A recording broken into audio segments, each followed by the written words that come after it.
गांव की गलियों में सुबह की ठंडी हवा बह रही थी। आम के पेड़ों पर कोयल की मधुर आवाज गूंज रही थी।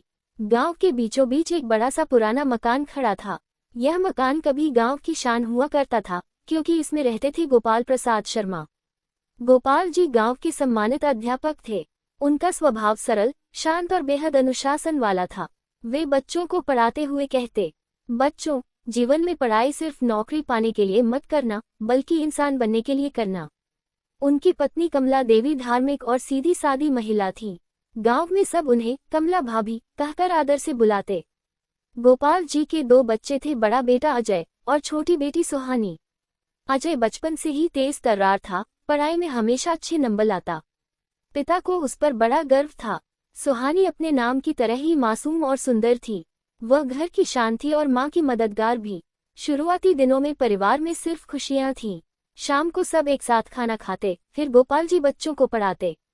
कमला देवी पूजा करती और सब मिलकर भजन गाते। अजय ने इंटर पास करते ही शहर जाकर पढ़ाई करने की जिद की। गोपाल जी ने थोड़ी हिचकिचाहट दिखाए, लेकिन बेटे का सपना देखकर मान गए। पापा, मैं बड़ा आदमी बनूंगा, आप देखना, एक दिन आपको मुझ पर गर्व होगा, अजय ने जाते जाते कहा था। गोपाल जी ने उसका माथा चूमा और बोले, बेटा, याद रखना, बड़े बनने का मतलब सिर्फ पैसों से नहीं होता, बल्कि दिल से बड़ा होना सबसे जरूरी है।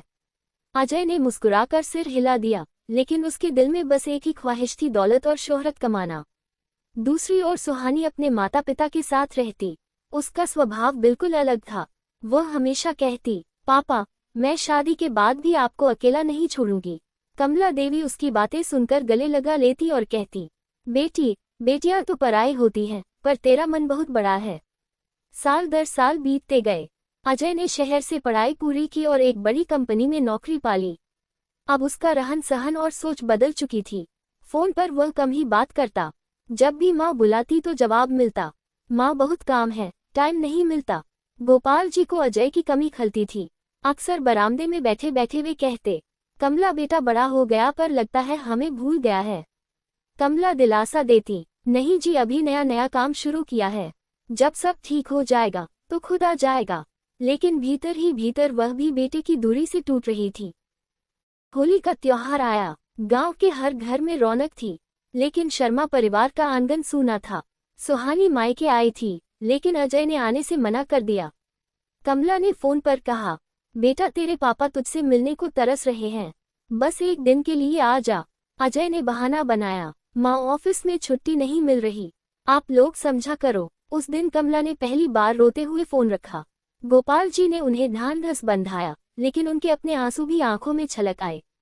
धीरे धीरे गांव वाले भी ताना देने लगे, देखो गोपाल मास्टर का बेटा इतना बड़ा आदमी बन गया कि माँ बाप को पहचानना ही छोड़ दिया। ये बातें गोपाल जी को तीर की तरह चुभती, लेकिन वे चुप रहते, क्योंकि उन्हें भरोसा था कि एक दिन अजय जरूर लौटेगा। कुछ साल बाद सुहानी की शादी कर दी गई। शादी में अजय तो आया, लेकिन बस औपचारिकता निभाने के लिए। वह कुछ ही घंटों में वापस लौट गया। शादी के बाद कमला देवी अकेले पड़ गईं। अब घर में सिर्फ वे और गोपाल जी थे।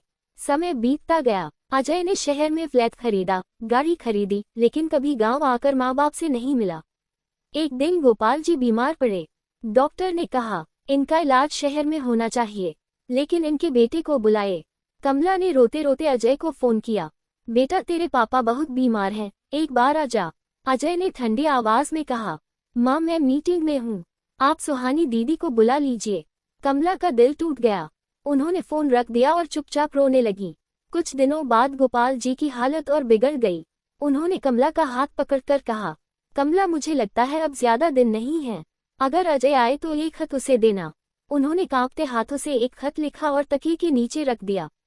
खत लिखते समय उनकी आंखों से आंसू बह रहे थे, और कुछ ही दिनों में गोपाल जी ने इस दुनिया को अलविदा कह दिया।